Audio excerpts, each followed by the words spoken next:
रहीम मुअज़्ज़ज़ नाज़रीन, आज supreme court of Pakistan में 6 फरवरी 2024 के चीफ़ जस्टिस और उनके 2 रुकनी बेंच के एक मुतनाज़ा फ़ैसले के ख़िलाफ़ जो रिव्यू पिटीशंस आई, आज उनकी समाअत थी और मुख्तलिफ़ शोबाए ज़िंदगी से ताल्लुक़ रखने वालों, मुख्तलिफ़ इदारों और ख़ास तौर पर दीनी रूहानी खानकाहों ने और मज़हबी जमातों ने यहाँ पर पिटीशंस दायर कर रखी थी, दरख्वास्तें दे रखी थी। उस पर मुख्तलिफ़ तबक़ात के लोग, उलमा, स्कॉलर्स और वकला तशरीफ़ लाए उन्होंने और अपनी प्रेजेंस शो की और अपनी इब्तदाई आर्गूमेंट्स भी पेश कर किए कि इस केस को किस समत चलना चाहिए।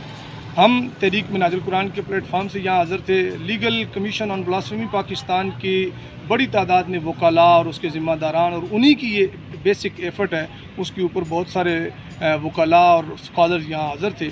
आज तो उस तरह अगर केस की प्रोसीडिंग्स की बात की जाए तो कोई इतनी कार्रवाई इस पे नहीं चल सकी, इब्तदाई खदो खाल पे ही बातचीत हुई, लेकिन बहरहाल अल्हम्दुलिल्लाह अला ज़ालिक चीफ़ जस्टिस ऑफ पाकिस्तान आज हमें बैक फुट पर नज़र आए।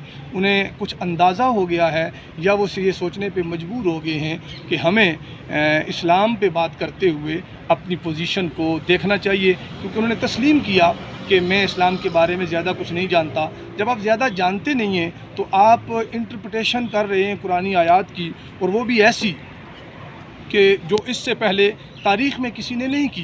पूरी तारीख़ जो तफसीर किया उसमें किसी ने ऐसी तफसीर नहीं की, वो आप ऐसी तफसीर भी करते हैं। फिर आप ऐसे ख़तरनाक मौज़ूआत को छेड़ रहे हैं, आखिरत के बाबत अक़ीदे को, और इसी तरीके से कुरान की मुख्तलिफ़ आयात के मानी आप ऐसे मुतय्यन कर रहे हैं जिनसे इस्लामी मिजाज और बुनियादी जो इस्लामिक टीचिंग्स हैं वो डिस्टर्ब हो रही हैं। तो ये बहरहाल उनकी एक किस्म का उनका विड्रॉल था, उनका तस्लीम करना था कि मैं इस चीज़ को नहीं समझता। यकीनन वो रिव्यू में इसकी इस्लाह करेंगे, हम तवक्को रखते हैं।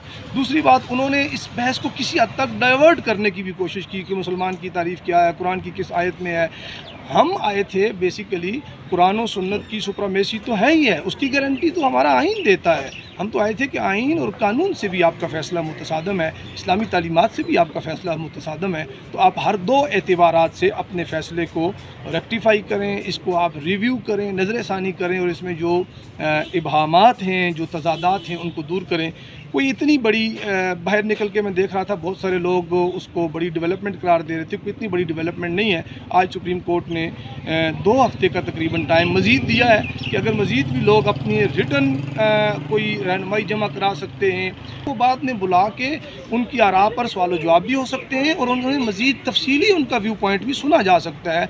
कोई ले मैन भी, यानी कोई भी बंदा जो वकील ना भी हो, कोई बड़ा स्कॉलर ना भी हो, तो वो अपना पॉइंट ऑफ व्यू दे सकता है। ये एक अच्छे नोट के ऊपर आज की जो प्रोसीडिंग्स थी वो इस एंड को पहुंची। उन्होंने सबके सामने अनाउंस कर दिया कि इसमें हम 2 हफ़्ते का टाइम दे रहे हैं, फिर मज़ीद टाइम सुप्रीम कोर्ट उन आर्गूमेंट्स को रिव्यू करने और उन्हें स्टडी करने के ऊपर लेगी और उसके बाद इंशाअल्लाह किसी मंतकी अंजाम तक ये पहुँचेगा मामला। आज की खुशखबरी सिर्फ इतनी है कि अच्छी खासी तादाद उलमा, स्कॉलर्स और वकला की इस केस की पैरवी के लिए नज़र षानी की अपीलों के साथ आई, जो एक खुशाइंद है। और इंशाअल्लाह अज़ीज़ इस पाकिस्तान जैसी नज़रियाती रियासत के अंदर जो हमारे उसूलियात दीन हैं और हमारे मोतक़िदात हैं, हमारे जो बेसिक्स हैं, उनको छेड़ना इतना आसान नहीं होगा। और ख़ास तौर पर अक़ीदा ख़त्म नबूवत और नामूस रिसालत और हमारी इस्लामी तालीमात के ऊपर ज़रा सा भी इबाम पैदा करने की कोशिश करेगा तो फ़िरका वाराना और जमाती और ग्रोही इख्तिलाफ़ात को बुलाकर उलमा और मुसलमान एक पेज पर आते हैं और आए हैं इससे पहले भी और इंशाअल्लाह आइंदा भी आएंगे। रियासत ने तय किया हुआ है, हमने चीफ़ साहब की अदालत में भी यही कहने की कोशिश की कि आप कुरान शरीफ की आयतें न मांगें, जो कॉन्स्टिट्यूशन ने तय किया हुआ है मुसलमान की तारीफ़, आप उसी के मुताबिक अपने फ़ैसले को भी रिव्यू करें और इस केस को भी निपटा दें इंशाअल्लाह अज़ीज़। अच्छे की खबर तवक्को इसलिए नहीं कि कोई हंस के बात कर रहा था, इसलिए है कि ये केस बहुत मेरिट के ऊपर है। इंशाअल्लाह जज साहब ने ये तो कहा कि हम इसको मेरिट पे सुनेंगे, अल्लाह ने किया अगर मेरिट पे सुना गया तो इंशाअल्लाह इसका फ़ैसला भी कौम की उमंगों और इस्लामी तालीमात के मुताबिक होगा। अस्सलाम वालेकुम।